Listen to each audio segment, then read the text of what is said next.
Hi fragrance lovers, my name is Casey and I love talking about smelling good and feeling good. Today I have a couple of fragrances that I wanted to try out. Most of them are actually collections, but I decided to put them together in this video in a weird format because I wanted to also have comparisons.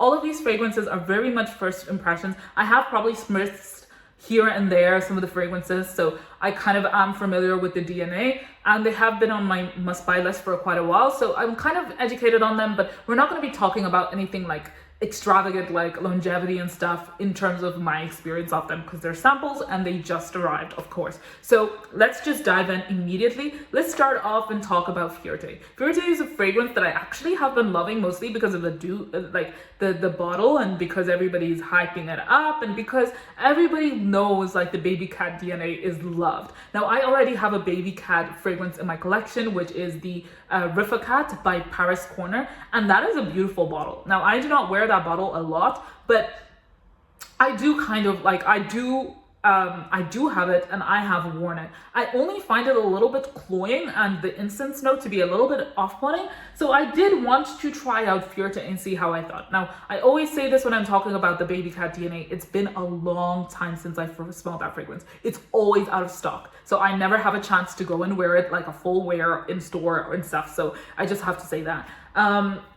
And so I was excited to smell Fierte and hear how close it is, because some people are saying this is, closer, and I'm like, how closer can you get? Because you said Rifacat was close. And so let's talk about the notes. The notes here are incense, tobacco, saffron, and then you have some spices, and then some elemi, some cedarwood, some vanilla, some benzoin, and some tonka. This is a very beautiful fragrance. Of course, you have a lot of those spices and that tonka and elemi like you would in the baby cat DNA or in Rifacat, but what I find is actually quite better in this fragrance is actually it's a lot less cloying. Something about it is less sweet, less incensey, and I think it's actually less sweet. Actually, that's maybe what the cloying thing is that really kind of set me off with Rifacat. This is less sweet. It's not trying too hard. Everything is quite well blended. Like you can actually smell out a lot of the saffron and the lemon. I definitely feel like if they were to bring them out again, I probably would have preferred to buy Fierte Luna. It's much, this I feel like is closer to what I thought Baby Cat was, because I felt like Baby Cat was like not that sweet at all and quite palatable, and I felt like I was crazy because, and also I felt like it was more smoky and vanillic, like deep vanillic, but I felt like Rifacat is almost borderline gourmand, like, so I felt a little bit crazy, but I do think this is a lot closer to Baby Cat, but I haven't smelled that fragrance in a long time, so please take my thoughts as a grain of salt when I say that. Now, in terms of longevity, people are saying that this is more long lasting than eternal, with the potential to be eternal, and a lot of people are saying that the sillage is moderate to strong and rather than enormous. Now that I can see, just because of how blended the fragrance is. It's so well blended that I feel like, of course, I don't expect it to perform. I'm wearing it to experience the fragrance. Now, I really want to compare the longevity with Paris Corner because I wonder whether they amped up those cloying notes and the sweetness of the fragrance for the sake of longevity, because that fragrance is very, very long lasting. I do have to say that fragrance is insanely long lasting. I feel like the sillage is crazy. Though a lot of people are saying like it's almost like neck and neck with that. I really struggle to see that. I really struggle to see that potential. And actually, a lot of people say that Baby Cat is quite close to Rosendo Mateo number 5, and that it was close to also Ishq Al Shuyuk, which is a beloved fragrance in my collection, which I never saw that correlation at all. But when I smell Fierte Luna, I start to draw those comparisons slowly. They're not the same at all, but I feel like they take on the same essence, but like bring it to different realms in terms of textures, playing around with textures, with the body is essentially the same, but it's just different textures, different essence, the way it projects and feels is all very different. I definitely could see these being like sisters from different mistas, like I can see that now, but you can't really see that with Baby Cat. Unfortunately, it seems that I love Fierte more than I do Baby Cat. You know what? That was expected. Am I going to get rid of my Baby Cat bottle and replace it with Fierte? I think that only time will tell. But I actually have been wearing the Rifacat this time around in winter, and I have kind of been enjoying it. I've been layering it a lot. I will tell you while we're here, since we're talking about this DNA, what I feel like would be a really good pairing and what I've been wearing my Rifakat fragrance with that I feel like would be good with this fragrance. I feel like specifically with Fierte, not so much Rifakat. I feel like because it's so well blended, you could play around with adding Ishkalshiak or Rosendo Mateo number 5. I feel like you could also play with Arabian's Tonka. I feel like it has this dusty, sugary vibe that you could really play around with. In terms of also playing around with the vanilla and the sugary vibe, I feel like you could also add some liquid brun. I wear that a lot with Rifakat, and it's beautiful. I pair those together. What else did I pair it with? I also pair it with, funny enough, I pair it with Teriak. Beautiful, beautiful blend. I also feel like if you had Teriak, the black one, that could also work. Teriak Intense, that could also work. Another layering fragrance, there's one that someone was like, you smell phenomenal. I also feel like if you were to pair this with December 21 or that Ex Sandal, beautiful. I also feel like I'm telling you all these. I feel like if you wore this, I personally wore Rifakat, Liquid Brune, and what's the brown bottle? I know what it looks like, and it smells like by the fireplace. Any DNA that smells kind of like that. All those three together. And that sugary vibe specifically. Majal Sultan is what I wore it with. That's exactly 10 out of 10. Beautiful layering combinations. Do I feel like this is gender specific? No, it's quite unisex. Anybody could wear this. Definitely feel like it's for an older audience, just because I feel like if you're younger, this could be a little bit challenging. Especially when I tried it years ago, the DNA was quite challenging. Definitely not my typical sense. So I do have to say that, but I absolutely love this fragrance. I actually, unfortunately, do love Fierte more than I do Rifakat. So keep that in mind. Okay. Let's do another, comparison. So here we have the Naxos DNA. We have Fierte Luna, and Fierte Luna opens up with some lavender, bergamot, and some lemon. And then in the middle notes, you get some honey, some cinnamon, some jasmine, and kashmirin. And then in the base notes, then you have some vanilla, tobacco leaf, and tonka bean. This is a fragrance that the fragrance DNA, I actually really, really love. I have gone and smelled Naxos, and I was playing around with getting a bottle of the Naxos DNA for a really long time, maybe a year and a half or so. The reason why I didn't buy it was because I just felt like the DNAs and the fragrances that were coming out did not really hit the mark in terms of quality. They kind of really were kind of alcoholic, or didn't really were not mastery blended. I'm not expecting something to be 101. I just want it to be well done, well blended, and even more good longevity. I really want that. That's the bare minimum for this fragrance, especially because it has a beautiful wear for summer. So I feel like fragrances like that can end up being really cloying and unenjoyable in the summer, which is not what you want. So this opens up immediately with that lavender, bergamot, and cinnamon. It almost smells like it has some cardamom, but I think it's that lavender. It immediately is kind of giving me a headache. It's, bringing up some issues I was having with migraines last night. So to me, already it's kind of becoming cloying. It's giving me making me sick. It's quite strong. I don't remember Naxos being this strong. I remember it being a tobacco and honey fragrance, not a lavender fragrance. I definitely have to say that. And the jasmine is, it's not kidding. It's really there. It's really, really there. I do not love this fragrance. I already tried it before. I don't know whether it's the case that because sometimes when the samples are coming from new bottles, they take time to mature. So I'm not sure if it's a thing that this bottle might be new and needs to settle into itself, but definitely not a love immediately. Unfortunately, I really hate to be the bearer of bad news.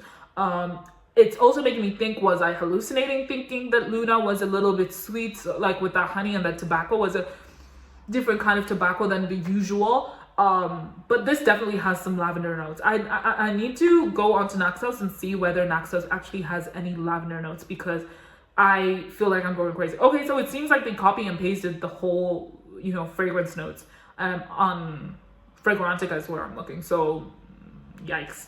Okay, let's try the other DNA that's supposed to be close to Naxos, which is also Moharib. by Maison Asrar. Maison Asrar has been really making its name out there with affordable fragrances. Like you can get a lot of their fragrances cheap, but I feel like with the hype, a lot of the famous fragrances are actually coming out to be like 50 euro and more, which is not really normally the Maison Asrar price point, but they never stinge on quality, even if it's a 20 euro fragrance, just so you know. Okay, let's go. So this one is also, again, Naxos. You have lavender, lemon, bergamot, and then you have some cinnamon, honey, cashmere wood, tobacco, tonka bean, jasmine. I feel like this is closer. I immediately feel like this is closer. This is a little bit sweeter, less jasmine. No, not jasmine, less lavender.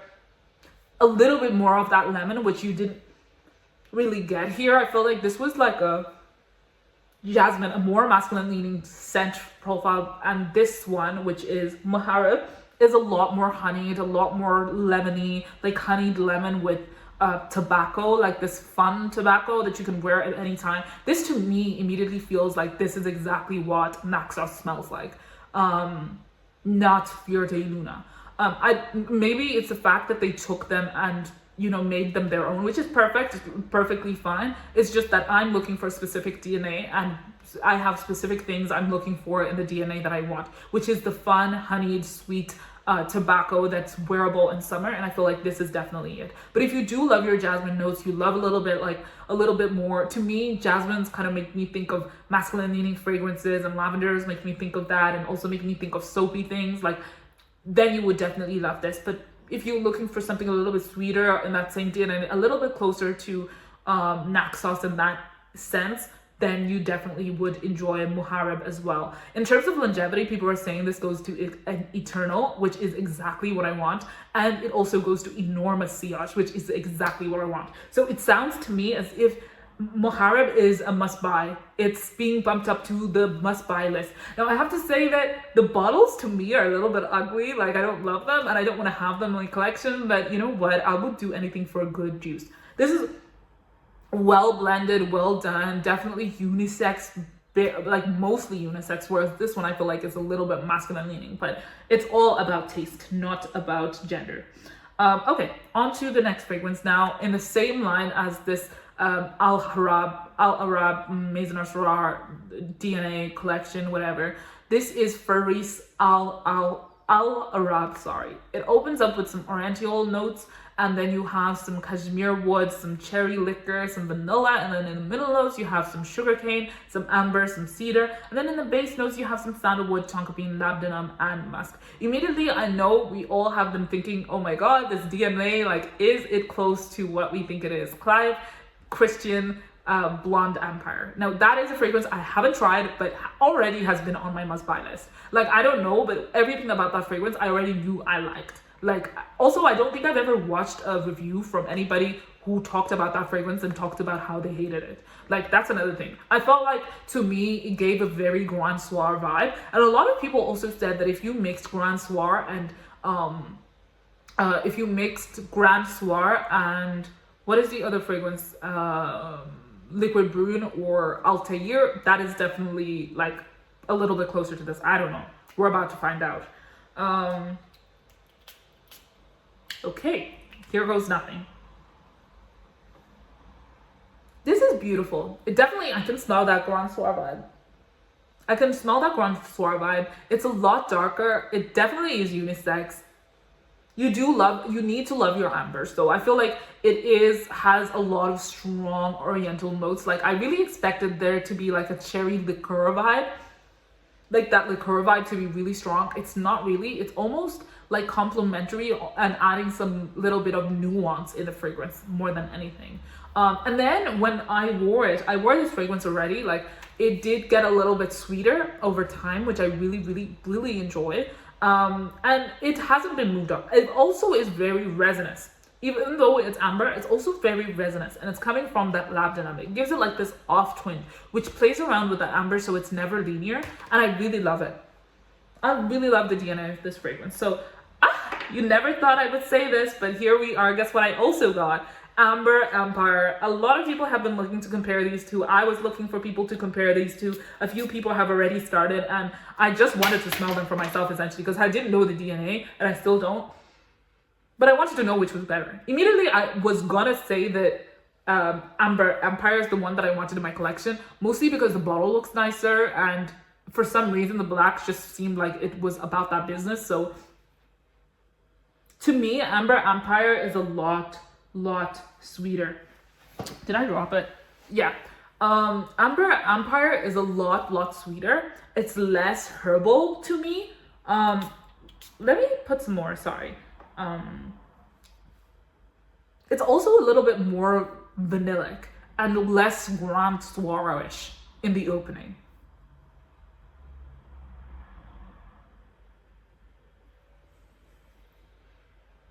It's really interesting. They're actually quite close now over time. Like, I think it's just like that last opening is quite different, because this opens up with spices while this opens up with a vanillic cherry, which is, the vanilla is actually not sweetened. It just comes off like just like a vanilla bean, or vanilla bean. And then the oriental will start kicking after that. This is beautiful. I actually did I open the right notes? Yes. Yeah, so you have vanilla pod, oriental notes, cashmere wood, some liqueur, and then in the middle notes you have amber, cedar wood, sugarcane, and in the base you have some olidinum, tonka, sandalwood, and musk. Yeah, I feel like Amber Empire is definitely a little bit more palatable than, Maison Asrar. I feel like it's really not trying to offend anyone. It's trying to, play politics, be kind to everybody, inclusivity and all that. And, Faris al-Harab couldn't give a hoot. It couldn't give a hoot. It's just doing its own thing. And yes, it might, put off some people in the opening. That's cool. So I feel like if you are the type of person who's looking for that, like, I definitely would say if you're looking for something more easier on the nose in the beginning, Amber Empire is the person. If you're looking, well, the fragrance, but if you're looking for something that's a little bit more bold, more statement making, but you'll feel like I'm the ish immediately, Faris al-Harab is the thing. It's doing the damn thing. It's doing the thing. And then when it comes to longevity, this is also said to be quite eternal to long lasting, and the sillage is enormous, but mostly strong. A lot of people saying this is unisex. I definitely feel like it's unisex. It is a DNA, but I feel like a lot of people might just think it's like, a lot of people might think this is like a masculine leaning fragrance, but I actually don't think it's like that. I really think people will think that if they smell designer fragrances and all those gendered fragrances, whatever, they might then be like, okay, this smells like a designer masculine fragrance. But if you love your niche fragrances, if you're not really fussy about that kind of stuff, if you're like me who tends to like go to the store and probably go try out the masculine leaning fragrances in designer stores than you would the feminine ones, then definitely you will think this is unisex for sure. Yeah, so that is my thoughts on these fragrances. I did get Art of Arabia, and I thought I got Art of Arabia 3, but damn it, I got Art of Arabia 2. But it's okay, I ended up getting these samples anyway, so it's okay. I didn't get a full bottle, it was just like a small bottle anyways, it was a gift. And so yeah, these are the fragrances that I have to talk about. Let me know, have you tried these fragrances already? In terms for me, if I was to pick one, I probably would end up picking Amber Empire, but that's how I feel now and today. Probably will wear these a lot more because I do want to buy a full bottle of this DNA, so it's just a matter of time of which one I pick or whether I want to see if better DNAs come out. But to me, I'm not in a particular rush, but when it comes to longevity and everything, they both seem to be playing neck and neck from what people are saying. When it comes to transition of the fragrance, I definitely feel like Amber Empire is more down my alley because I feel like I would wear it a lot easier and layer it a lot easier. But that is not to say that Faris or Harab doesn't have its say in the collection. I definitely see these fragrances as unique takes. I definitely also has made me think whether I think what is the original Blonde Empire is the Blonde Amber is the worth the €500 tag. And to me, clearly, I do not think that anymore. I definitely do not think that anymore. If this is comparable, which it is to me with Grand Soir in my collection, I just, I would honestly even pick one or the other. Like, I wouldn't pick both. But that's just me. Also, the quality and the notes and the mastery in the original is definitely going to be much better than these because it's coming from better ingredients. We have to keep that in mind. So, and of course you have the brand that is well worth the money. So when you're playing around with fragrances, you definitely need to keep that in mind, and who is this fragrance for, who made it, and it definitely has its worth. But for someone who's just mostly interested in getting to know the DNAs and to learn fragrances and to love the experience of fragrances, definitely I wouldn't really be keen on picking one or the other. I'm not a name person, so brands with big names don't really tend to appeal to me. I mostly love experience and scent, attachment, and emotion. That's mostly what I buy my fragrances based on. So yes, that's just me. Until next time, let me know, have you smelled these fragrances? What do you think about all of these? Do you think that there's anything that could dethrone any of the fragrances I've talked about in this collection? And until next time, bye!